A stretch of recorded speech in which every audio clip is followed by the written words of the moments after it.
Assalamu alaikum class. I hope you all will be fine. Okay students, today we will study about reaction of an acid with an insoluble base.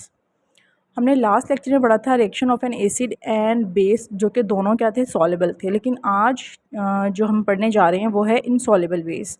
Reaction acid का ही है लेकिन वो है insoluble base से, जो हमने कल पढ़ा था that was reaction of acid with soluble base, they both are soluble. ठीक है, today we study about soluble acid but insoluble base. All concepts are similar. The process of separating salts is also similar. The difference is that just insoluble base which we are using. ठीक है, in which we can determine that how we can prepare salts by insoluble base and using by insoluble bases. So I am going to start the part B, reaction of an acid with an insoluble base.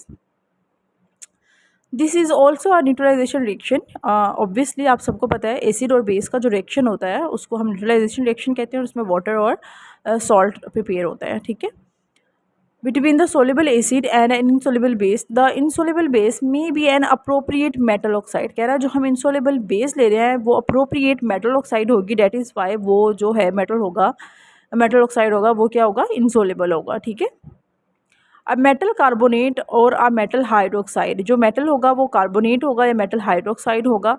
And the acid and insoluble base are selected depending, ये हमने last lecture में पढ़ा था।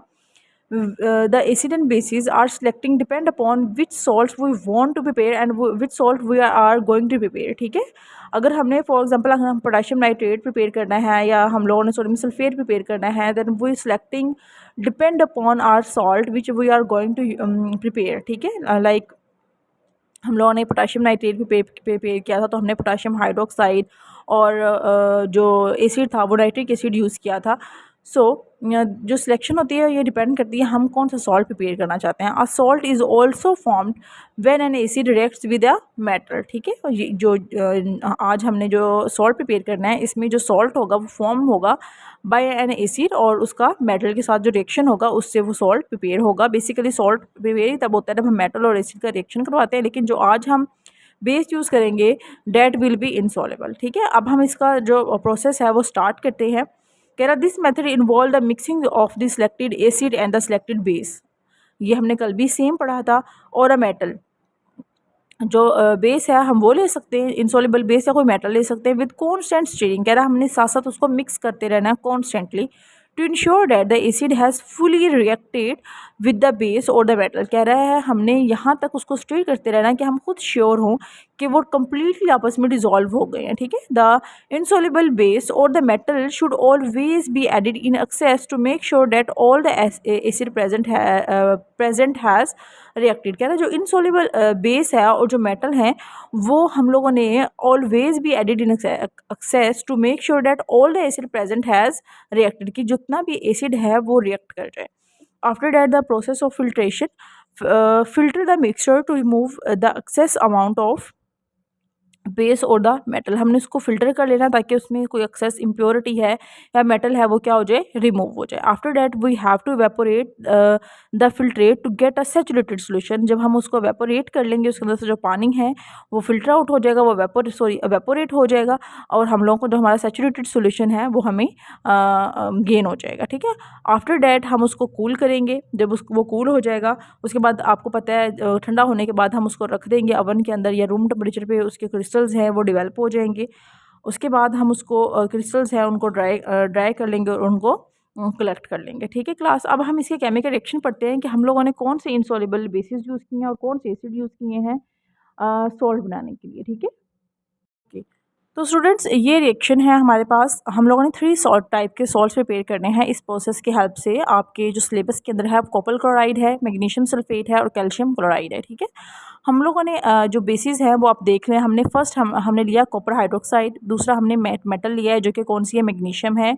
फिर हमने कौन सा लिया है जो बेस है वो मेटल कंटेनिंग है, कैल्शियम कार्बोनेट है। और एसिड हमने 2 सिमिलर लिए हैं, हाइड्रोक्लोरिक एसिड फर्स्ट रिएक्शन और थर्ड रिएक्शन में, और सेकंड में हमने जो मेटल के साथ लिया वो सल्फ्यूरिक एसिड लिया। ठीक है, जब कॉपर हाइड्रोक्साइड हाइड्रोक्लोरिक एसिड के साथ रिएक्ट करेगी, इट विल जो produce copper chloride and the remaining will be water. Magnesium जब सल्फ्यूरिक एसिड के साथ रिएक्ट करेगी, it produce magnesium sulphate and hydrogen gas. And when calcium carbonate and hydrochloric acid react, calcium chloride will produce and carbon dioxide and water. आप सबको मैंने बताया हुआ है कि जब भी हम कार्बोनेट कहीं पे यूज़ करते हैं या हमें पता चल जाए कि हमारे रिएक्टेंट्स में कार्बोनेट है, then it will convert into carbon dioxide. और इसी तरह आपको पता है oppositely charge attract each other ना, तो अगर जैसे सेकंड रिएक्शन में मेटल से कौन सा चार्ज होता है पॉजिटिव, सल्फेट पे कौन सा चार्ज होता है negative, they will combine and make a salt magnesium sulphate. Now the activity 18.2 prepare pure crystals of zinc sulphate. Zinc sulphate के हमने क्रिस्टल प्रिपेयर करने हैं। The method is same which was we study in activity 18.1। हम इसमें जो operators use करते हैं वो आप सबको पता है। हमारे पास बीकर होना चाहिए, फिल्टर पेपर होना चाहिए, स्टीरर होना चाहिए, ठीक है। और हमारे जो रिएक्टेंट्स हैं वो होने चाहिए, कोनिकल फ्लास्क चाहिए।